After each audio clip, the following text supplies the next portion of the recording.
Hi, everybody. It is Nick Bradley here, and welcome to the show. I am delighted to have someone with me today who has done so many things. We were just talking before pressing the record button. We could go in 50 angles. I don't know, right? But I have with me today Mr. Phillip Stutts. Now, I want to kind of go into the stuff you've done in the political sphere and talk about presidential campaigns. Sure.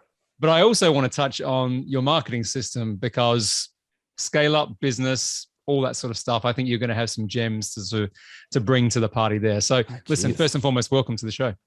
Thanks. I appreciate it, Nick. I love what you're putting out there. I like the podcast a lot. It's in my subscribe buttons, and thank you for having me on, man. We're gonna have a lot of fun. I appreciate it. Well, let's kick off with the whole. I mean, you sort of referenced as the cutthroat world of political and corporate marketing. Yeah, and my background's private equity, which is about as ferocious as you can get in terms of punch ups and egos and status and all that. Probably not as much as political presidential campaigns. Maybe a lot of similarities, though, I'm sure. So when you were 6, right, and you said, I'm going to go up and be this amazing political corporate marketer. Of course, I'm joking. I actually think I was 22. There you go. Well, there's the question. The question is, how does someone get into this? Yeah, well, I attribute it back to when I was about 6. So what happened is I'm one of the first generations of ADD kids, attention deficit disorder. There wasn't even attention hyperactivity deficit order, whatever it was. There's no ADHD. It was just ADD. This was in the late 80s. And when I was about 16, 17 years old, I was given Ritalin, which I don't even know if that's still prescribed for ADD or anything anymore. But it was a drug to help you concentrate and focus. Ultimately, just like a lot of entrepreneurs, I have a big ADD problem.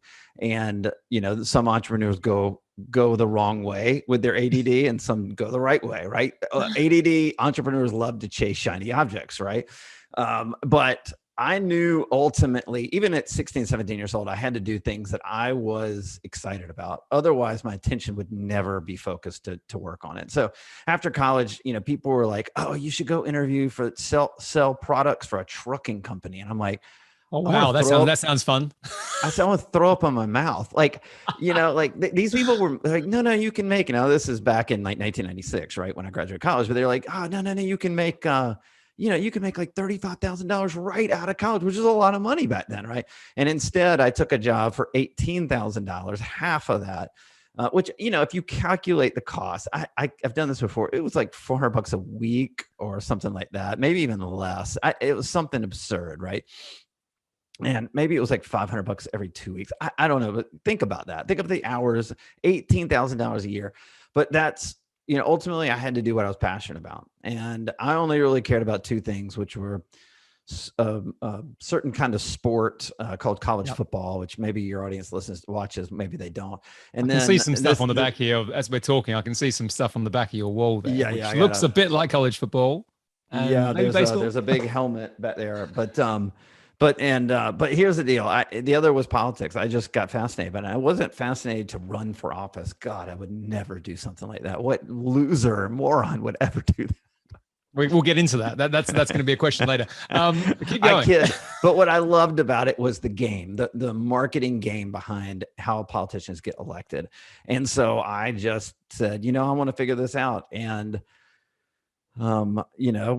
figured out a way to get an $18,000 a year job. Actually, my first job paid $900 in the first 3 months, so $300 a month. And then I got, a huge bonus to $18,000 a year.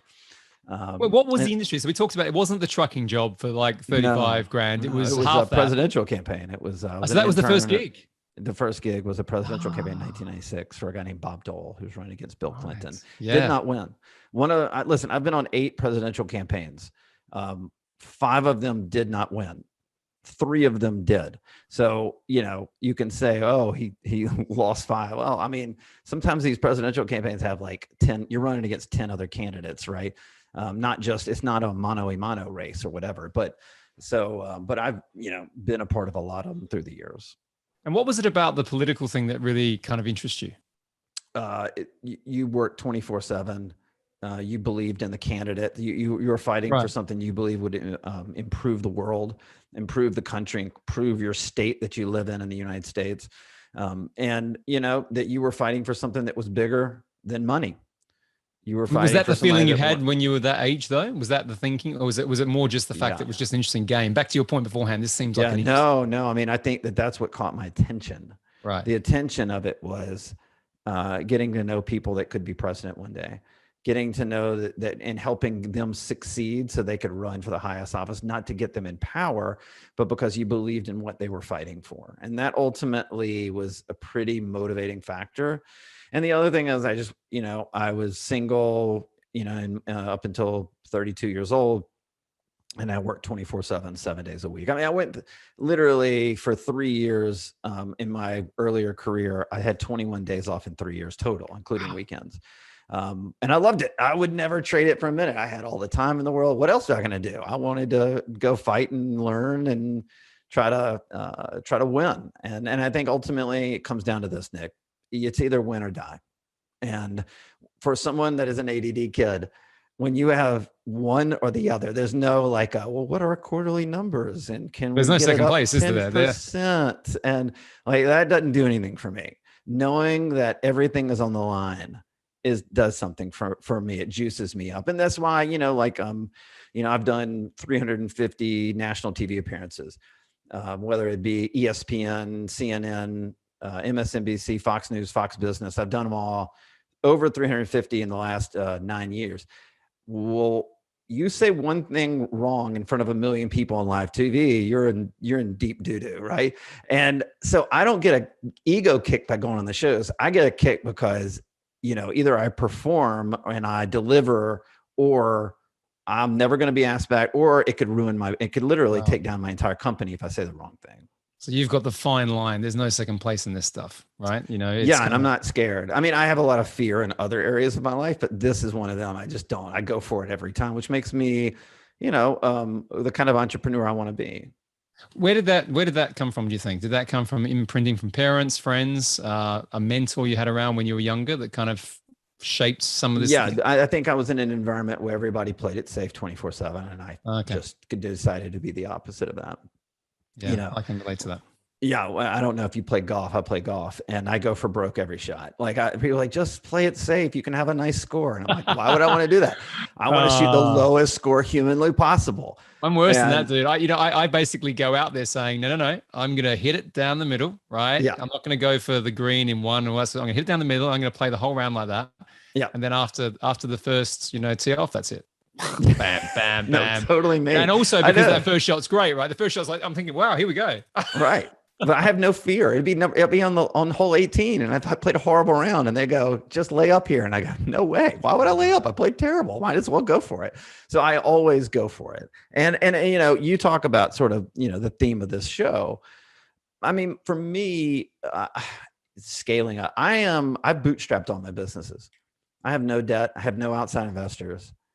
And I've bootstrapped everything I've done, and that's because I bet on me, and that's that's just my philosophy. It doesn't mean I've done it all right. I've made plenty of mistakes, but I definitely have I have a bootstrap mentality so far in my career. I probably changing over the next 10 years, but right now that's how I built the first. So that belief, then let's just go into that belief, or that self-belief. Because I like to go relatively deep just to understand how people kind of get to where they get to. It helps everyone else listening too, right? Sure. So where did that come from? I mean, the ADD thing I get because I think I was there too. I mean, I grew up similar timing to you, and I don't think I was appreciative of it, but I can see it looking back. But belief for me, for example, I had a grandfather who did some crazy stuff, and he was always showing up for me and supporting me, and I was seeing the stuff he was doing, and then that pattern of behavior impacted the things that I've done. So I'm just curious if you had something similar, or whether it was something you had to create yourself. I was, I mean, I know what it is. You ready to go deep? Yeah, do it. Let's do it. All right, let's do it. I've done a lot of psychedelics in the last few years for therapeutic reasons. Or I don't know if you're familiar with psychedelics for therapeutic reasons, but I've done MDMA and I've done LSD, and I'm probably going to do ayahuasca at some point soon. And what I've really realized, that probably the one factor that has overtaken my life from a very early age all the way until about a year ago was rejection, and how rejected I felt my entire life. And I'm not going to go into the specifics of that, but from a very early age up until just about a year ago, until I had the realization through my work, my therapy with psychedelics. And I realized how powerful a force it was. And not only that, when you have been rejected pretty much your whole life, you end up rejecting other people. You sort of repeat the pattern, like the abused kid becomes the abuser as an adult. And so I treated people really poorly, and I struggled on a lot of different levels because of this whole pattern of rejection throughout my life. But the pattern of rejection just made me resilient in a good way. I mean, there's silver linings to all of the trauma we have. And I have a ton of trauma, just like everybody else. I'm no different. But part of my trauma was this ability to be, was the factor that I was rejected on a lot of different fronts by a lot of different things in my entire life, from 5 or maybe even birth. I just don't remember, up until I'm 47 now, until I was about 46. And I also use that as a superpower. There is no failure that puts me down. Failure is feedback, and failure also makes me more resilient and says, oh, I'm not accepting this. I don't resign anything. I don't have problems that sit out in the ether and I just say, well, those are problems. I solve problems because I have this utter fear of being rejected.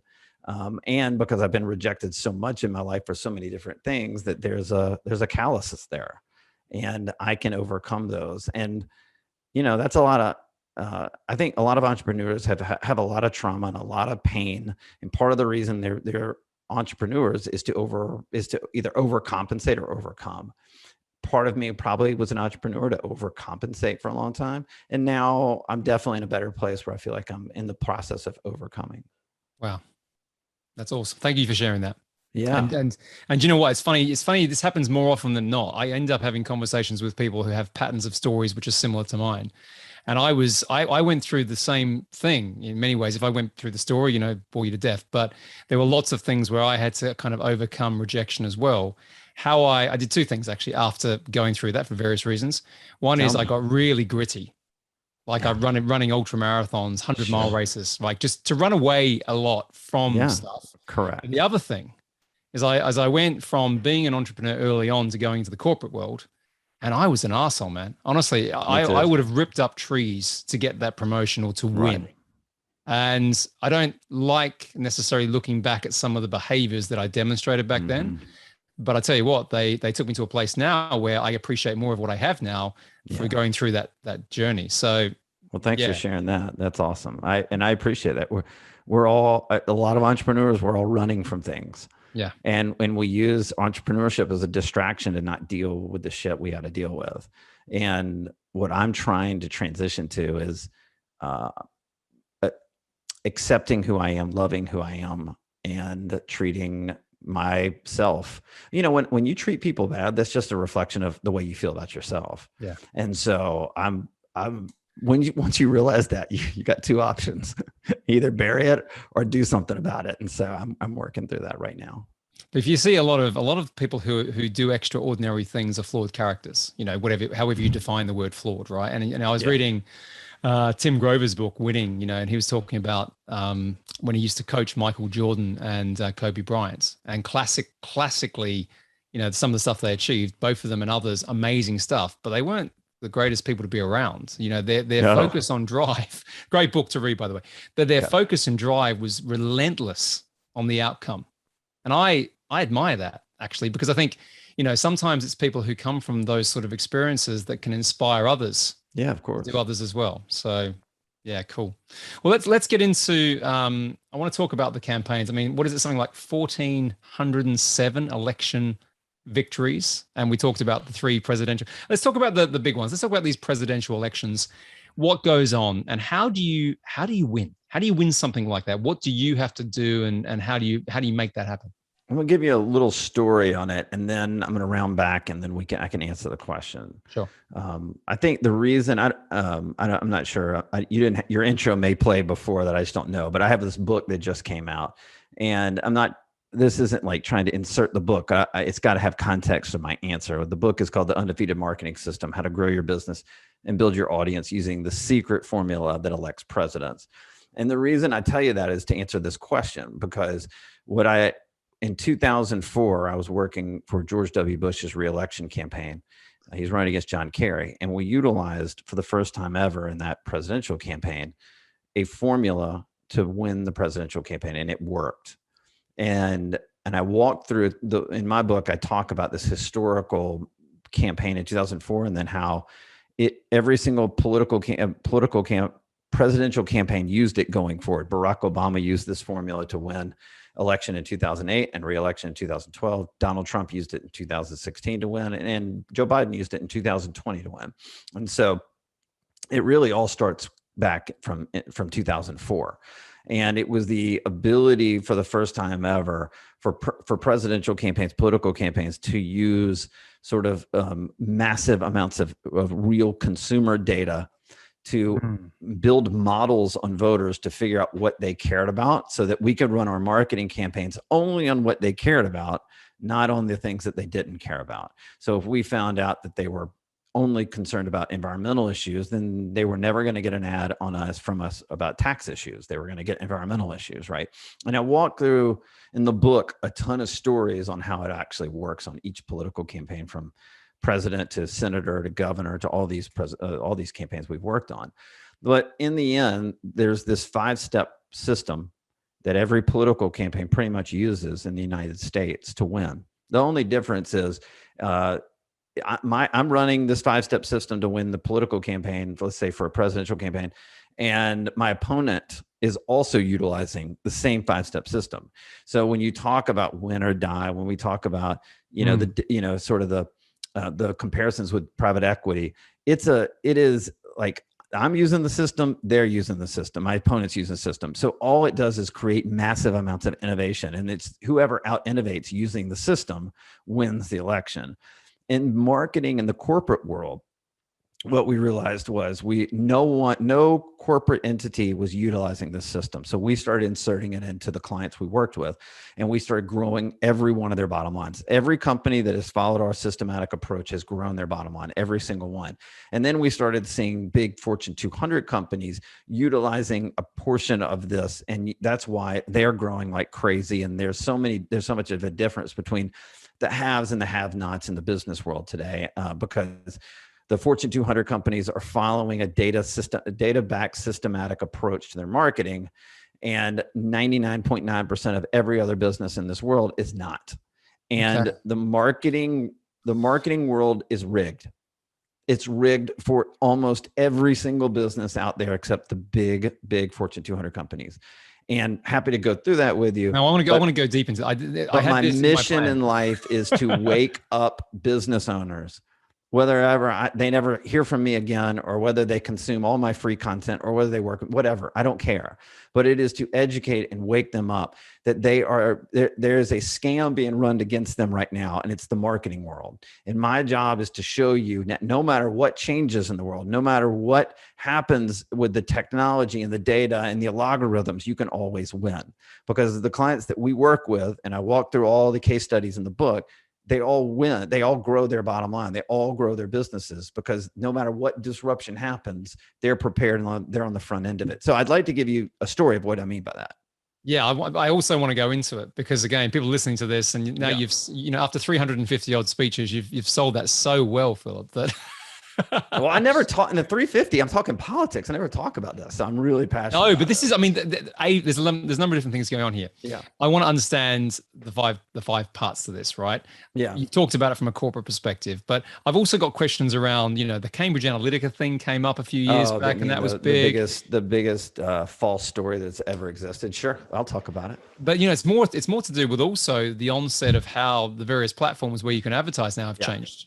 Yeah. So there's so many ways we can go, and I'm conscious. Well, let me talk about these two stories on disruption, and then we'll move into wherever you want to go, because I want the audience to understand what's rigged against them right now. Yeah, let's do it. So we work. I'll tell you two stories. One's a British company.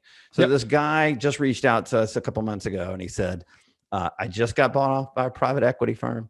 I sell baby products on Amazon, and it's high-end stuff." And he built it into about a $10 million a year business, all on Amazon. He sold to private equity. He has an earnout. You know what that is. And so he's like, okay, well, about a month after he signs the deal and the earnout starts, some of his cheaper knockoff competitors decide to start a 1-star review campaign against him. And and it's a bunch of them. And what happens, and this actually happened to the book reviews in my book because people don't like my politics, but when you put a review, you can now vote, is it helpful or do you report it? And so all of these knockoff competitors started upvoting the helpfuls on all the 1-star reviews on his site. His sales went from $800,000 a month to $80,000 a month overnight. And he contacted Amazon. He got somebody in India and they said, sorry, nothing we can do. And that is happening all the time. And, if you don't understand, like people trying to sell products on Amazon, I'm like, what is your strategy to get off Amazon? Doesn't mean you abandon Amazon, but get your customers into your own network and you own that data. And that's, something that we talk a lot about, talk a lot about in the book, and we talk about that. The second story is even crazier. We work with a private security firm, so background check company. So the fast food industry has so much labor force that they need a lot of background checks, right? So this is one of those kind of companies. We're one of the top 2 or 3 maybe in the world, but I know in America. And they came to us and they said, hey, we just got rid of this horrible marketing agency. We want to follow this 5-step formula. Please help us. And we said, sure. But before we do, let's audit and see what's going on with your company. Well, they were spending about $10,000 a month on Google keywords. And Google had changed the rules on their keyword ad campaign 3 years before and this company had no idea, and their marketing agency had no idea that rules had changed. They had been bidding against their own keywords for 3 years, spending $10,000 a month, having to bid against themselves every single month on their own keywords, wasting between $5,000 and $10,000 a month for 3 years. This happens all the time. I'll give you a couple stats and then I'll jump into everything, but I got to prove this point because it's so real right now. Yeah. Nick. I'm with you. Forbes says we are seeing up to 10,000 ads a day online and offline. If you're selling t-shirts, you're not competing against other t-shirts. T-shirt companies. You're competing against coffee mug companies, against hair care product companies, against microphone companies, against shoe companies. You're competing against 10,000 other companies. And if you think that your stuff is so incredible that it's going to break through the clutter, you're insane. That's not how it works. Facebook, because of iOS's updates recently, has tanked as an ad platform. You've probably seen it. Other people have seen it. It's a horrible place. What's that? I've seen it with my own ads for some of my businesses. Exactly. So do you know how many people go, I don't know, we're just still spending the money? Well, what happened if I could tell you, because I can, that your customers aren't on Facebook anymore to buy things? They're over on Pinterest, they're over on Instagram, or they're buying it through direct mail or through email campaigns. How much money are you wasting every month? If I could tell you and pinpoint exactly where you need to spend your money, because I know where your customers are, because we have the data to do that. And so my thing is this: over and over and over again, the big tech companies, the big tech companies are like a casino. They're always going to win. They're always going to get your money. And you may have, as in your business, you may have a hot hand every once in a while, and you may win a few hands at the casino table, right? At the roulette table, at the blackjack table, right? But you are going to lose more often than you win, because the tech companies will change the algorithms. They'll change the rules. They won't inform you, or they will inform you, but it'll be in an email and it'll be buried in a 27-page email. And when you talk about, this is the last thing I'll say about it. When you talk about Uber is not a ride sharing company or a food delivery company. They are a data company that has ride sharing and food delivery. When you talk about Facebook, they're not a social media platform. They're a data company that has social media. When you talk about Coca-Cola is not a soft drink company or a water bottle company. They are a data company that also has soft drink and water that they sell. If you do not understand that you're a data company, number one, and your product and service is number two, you will lose every time. And so what I'm out there in the book and what I teach is, how do you change the game that you can win no matter how much they try to change the game? So I'll share with you a very, very quick story just to build on that. So we sold, the last company I was involved in, the last big exit for private equity was a business we sold to Blackstone for 2.4 billion in 2017. Yeah, I'm unfamiliar. Blackstone, is that are they big? I'm not Biggest private equity firm in the world, pretty much. Yeah, I know. You know, for everyone listening, everyone listening who doesn't know, but even so, they're massive, right? Huge. Yes. But what's interesting about that, right, is, and I'll keep this brief, as we built up to the exit, to the sale, so the pre-sales planning, exit readiness, around 6 months before the actual close, we were selling this business as an education technology business. And within the last 8 weeks, we changed everything. This is just before we went to market, and we turned it into a data business because we had so much data in certain areas. That's all people want anyway. And we increased the multiple around about 5 points. We sold it for 14x. But it broke every record. Everyone was like, wow, how the hell did that happen? And all we did was just change the positioning. We had it, but we weren't telling the story. Right. So I totally get where you're coming from here. And I talk about this a lot, but I'm really interested to know, back to my original question about how do you win 3 presidential campaigns, particularly, the point that you said about everyone's doing the same 5 things, right? And so I want to know what the 5 things are now. Well, let's walk through the 5 things. And then let's get into that. Why don't I start how it works in politics, but I'll ping and pong back and how it works in corporate America. Yeah, please do. Great. So step 1, let me just say, this is how every political campaign has ever started for me. The candidate calls me in and says, I want to run for office. And I say, great. What do you believe in? What are the issues you want to run on? And they go, I want to run on 25 different policy ideas. And I go, oh God, oh no. Nobody wants to hear your opinions on 25 different policy positions. Like nobody, people, we're busy. We've got families. We're running businesses. We got kids. We're running around like crazy. Like, nobody wants to hear that. They only care about 1 or 2 things, your voters, right? So what I want to do is I want to take those 25 policy positions and I want to run data surveys on them and understand what the voters care about within those 25 issues. And so if I can figure out what they care about the most, if I can take those 25 policy issues and test those and do surveys and polling and data mining and matching and find out that there are only 2 issues that will elect that candidate, and the voters care about those 2 issues to such a degree that they would vote for an unknown or even an unsavory candidate, right? If they just knew that they cared about those 2 issues. Wouldn't that be important? And why that's important is that you don't want to talk about the 23 other things that the voters don't really care about. Why? That'd be a complete waste of time, right? So I developed a partnership with the largest data collection, analytics, and AI company in America. And in our database, we have 200 million plus American consumers, 550 million connected devices. We're tracking 10 billion online purchasing decisions every day and 1 trillion searches.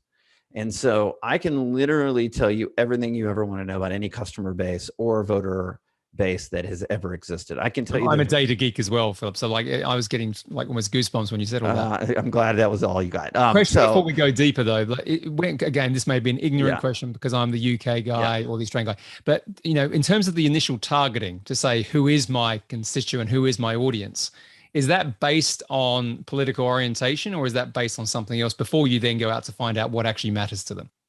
It could. I mean, I think that's a starting point. Right? What parties do they belong to or whatever.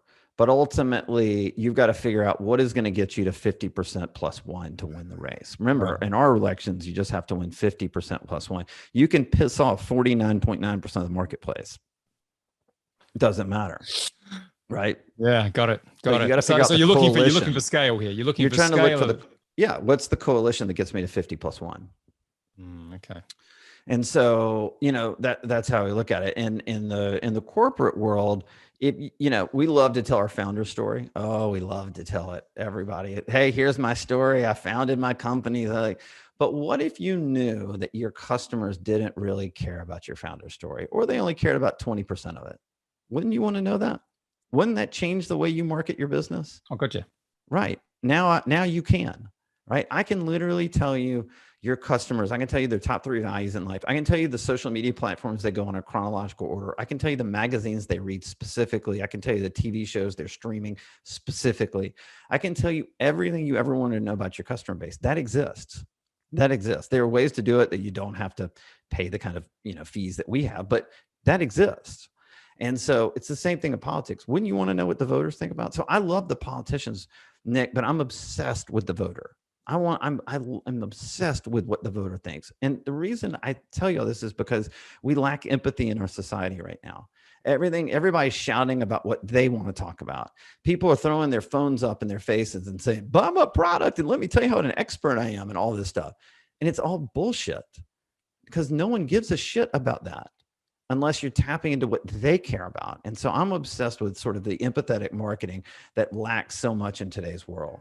And so for us, everything comes down to data, first step. Before you go spend a bunch of money on ads, before you build your brand, before you spend money trying to figure, like, oh my God, let's go run an ad campaign. Don't do that. It's the stupidest thing you can do. Do a deep dive into understanding who your customers are. There are ways that you can hire data companies to do it, like what we do. But I walk through in my book a ton of ways that companies can do it without hiring anybody. And so that's one way. So that's step one. Step two. When you create a business, right, do you just go out and run a bunch of tactics in that business, or do you build a business plan and then run your tactics through the strategy of the business plan? I start with the vision of what I want to create, and and ultimately and build from there, and then build back from that. And then it is a strategy, right? And then the tactics come, to support the strategy, right? Right. So political marketers don't do this, or candidates don't do this. I'll tell you how it works in the political world. But for business owners, they go out, 99% of them run out and just run a bunch of tactics in their marketing. Why? Why are you doing this? Why are you running a bunch of Facebook ads? What if your customers aren't buying things on Facebook? Why are you doing that? And so what we do in step two with a politician is we say, all right, here's what the voters think. Here's your vision. Let's marry those things together now. Where we have alignment, let's build that plan on alignment, not on what I want to talk about as the politician or the business owner, but what my voters and customers think and what I also believe. Where do we have alignment? That's now the vision of the political campaign. And so many business owners on the business side get this wrong because they just run out and tell everybody what they think people want to hear. And then they have a little success when they could have a lot of success if they just knew more on what their customers think. So step two is you've got to build sort of the fundamental vision, alignment, strategic plan that matches the data you found with your voters or customers and the vision of that politician or that business owner. Make sense? Makes a lot of sense. All right. So step three. I love the fact it's forensic and granular as well here. Yeah. So step three. Step three is now you do your branding. Now this is where business owners get screwed up and turned around. What do you mean? We got to do the branding first. So my marketing firm told me we got to do the vision statement and we got to put the logo together. And I'm like, oh my God. Like, why would you ever spend $1 and send people to your website or your brand or your company if it didn't meet where they were? If it didn't meet their expectations, why would you do that? Shouldn't you know what the customer thinks, or in this case, the politician or the voters?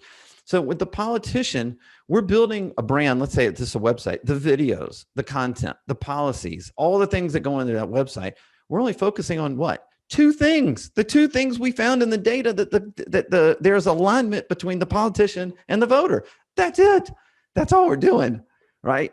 The entire brand is based on that, because when we run ads and we send a voter to that website and they go, I want to learn more about John Smith.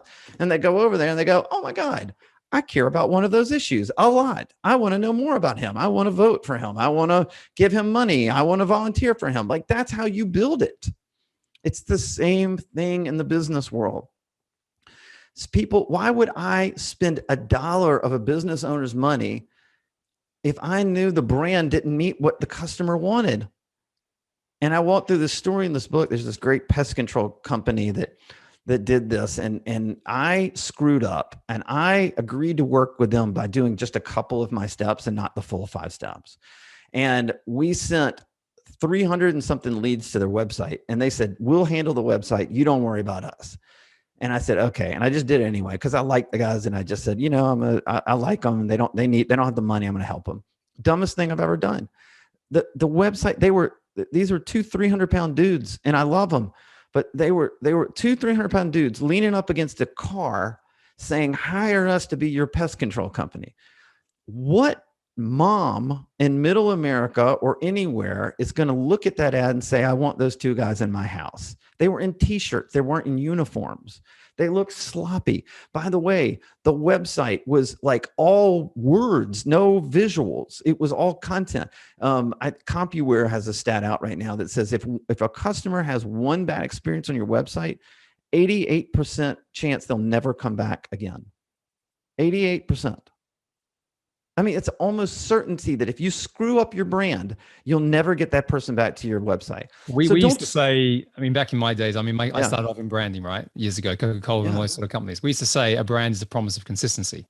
Yes. So again, if you've got a message that's going out there or you're talking to an audience and their values are misaligned with what you're presenting visually or whatever, it doesn't matter if it's a website, can be any type of media that they then interact with, you're not going to get them. That's right. There's a conflict straight away. So but people throw up websites and then start running ads and go, I can't figure out why this isn't working. And I'm like, first of all, you don't have any idea what your customers really want. Why are they buying outside of your product? Wouldn't that be interesting to know? I can tell you. What if you knew that they looked at price instead of brand? Or what if you knew they looked at quality instead of price? Or what if you knew that friction to transaction, how quick and easy you make it, was their number one choice and why they bought products and services? I can tell you all that. That exists out there. But wouldn't you want to know that? Shouldn't your brand be, if it's an e-commerce site, shouldn't it be 2 clicks and you're done if they value friction to transaction? Like, yes, like you've got to know these things, right? It's common sense when you say it though, right? But again, when you're out there, let's just to flip to the corporate piece and business piece. Is it an awareness thing then? People are so in the minutia. You know, I always say that sort of 30,000 foot view versus being right in the dirt. Right. Are they just not giving themselves the space to think logically? Because when you say it like that, of course, if we can get information like that, why would you not do it any other way?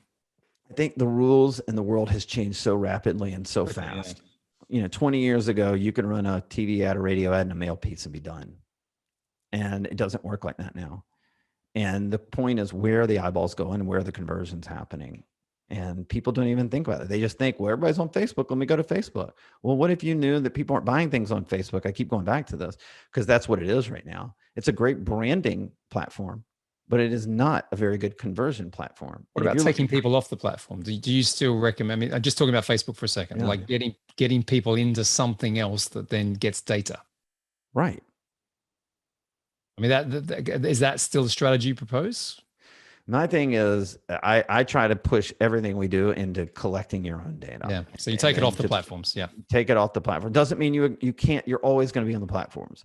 But what's your percentage? Is it 100% like the guy in the UK that was had baby toys, or is it 50%, or is it 30%, or is it 25%? What is it? And then go build it. Right. Yeah. For us, step 4, once you've figured out what your voters or customers want, once you've built that strategic plan with targeting and budgets and timelines and outcomes and alignment, and then once you've built the brand, before you send them to the brand, you test.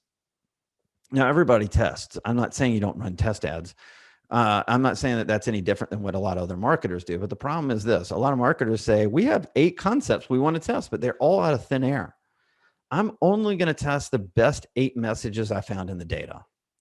Wouldn't that be important to test? Because you know that all 8 will work, but maybe 1 or 2 of them will work more than any others.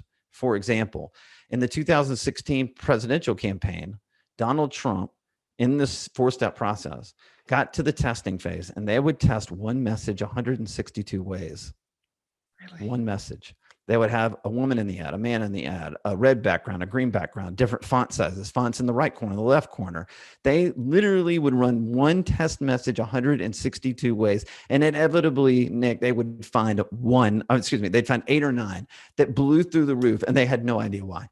Before we go on, because I like going deep into these things, particularly when it piques my interest. But how do you extrapolate that message before you get to the 100 and whatever is tests of it? You know, how do you get to that message? How do you get that? Because you already know what the voters in that instant are going to think.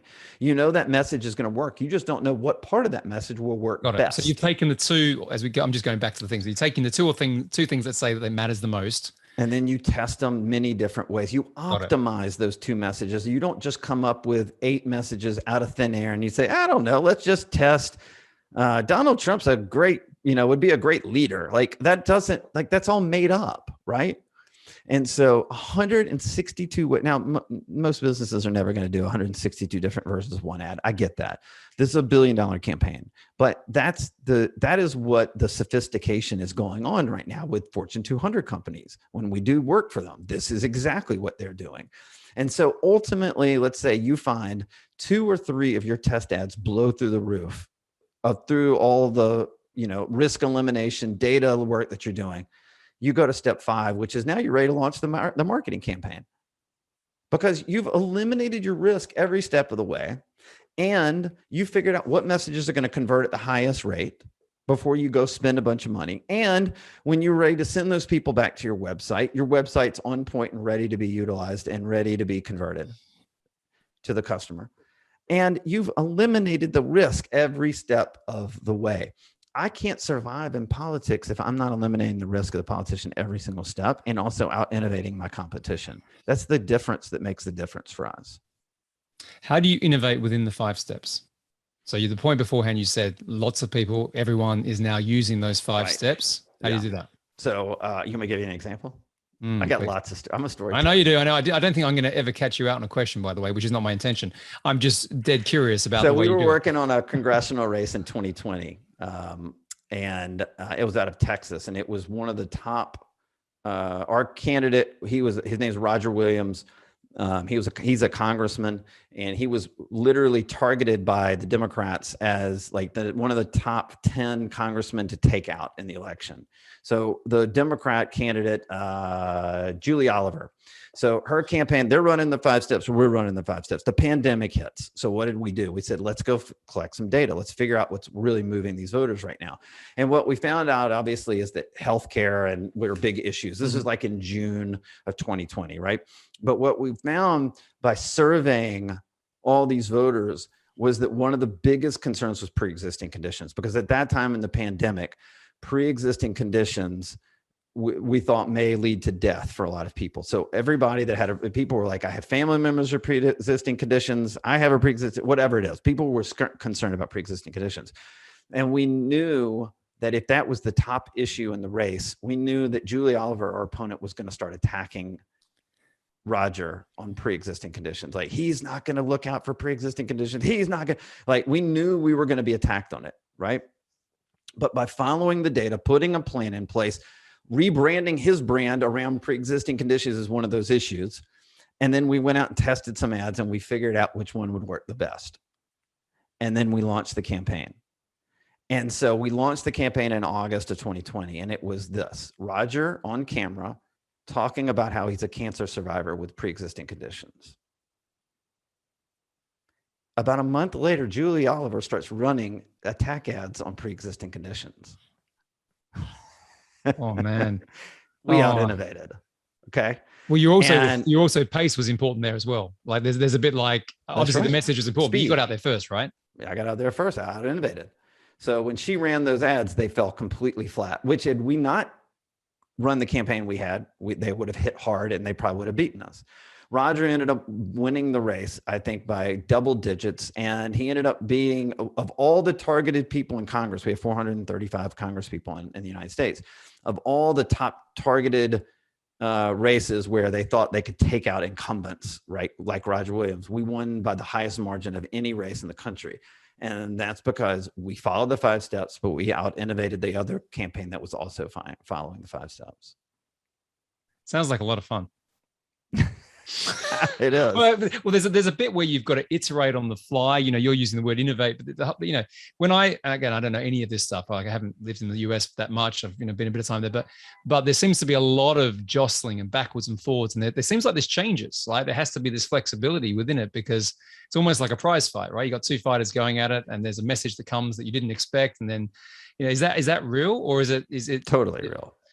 So I can see now that you have to be prepared all the way through, particularly if you're going after similar types of things. I mean, I want to ask you just a couple of final questions, because I'm appreciative of your time. Because I asked it beforehand and you mentioned it, and the Cambridge Analytica thing is just something I'm curious about. What was that? Because that was Cambridge Analytica walked into my office in Washington, D.C. 3 different times and tried to sell me and pitch me. Oh. And every single time when they walked out, I looked at my partners and my team, and we all laughed and said, they're a bunch of fraudsters. They don't know what they're doing. They have no idea. And we will never use them because they are complete idiots and they don't know what they're talking about. So this Netflix documentary is complete lie. I lived it. One of my best friends worked for Cambridge Analytica and got caught up in all the lawsuits. And the one thing he said to me is, they lied about everything. They didn't know what they were doing. Facebook, the fact that they think they infiltrated Facebook, everybody, every data company in the world was doing what they were doing. They were just stupid about it. They weren't innovative. They weren't unique. They weren't different. They were idiots. What was interesting to me about it? But the media found a story, Nick, and they had to tell a story. And then Netflix said, what a cool story. Let's make a documentary out of it and make it crazy and make it so like a thriller. And it's going to get everybody talking about it. And that's what happened. I never saw the documentary. But you I know what was haven't interesting either. to me? I had a feeling I won't about watch this. it because it's I'm not that interested in the detail of it. But what I think was interesting, right, is and this is just my personal opinion and or prejudice, right, is that people are going, oh my God, like, look, Facebook, they all have our data, right? And this whole idea now that, it's like, well, I'm not being funny, guys. Like, that's probably a decade old, right? It's got at least. At least a decade old, probably like 2009. Yeah, exactly. And I'm reading the Facebook book. There's a book that just came out on Zuckerberg and this data thing, and it's so fascinating. And they were doing this in 2009. Yeah, it's just the like like button. that. The like button was the ability to capture data for the first time ever for them. Was it that? Yeah, it's just the fact that things like that then hits the masses, and then it causes. Well, this is why the marketing game is rigged, because people are sitting here 12 years later not realizing that. These things, right? It's just insane to me. So, the final question for you. As we've talked a lot about, obviously, the political side, we've talked about some of the larger, Fortune 200, Fortune 500 companies, that sort of thing. As a smaller business, let's say you're a 7-figure, 8-figure business, right? That's small to medium size.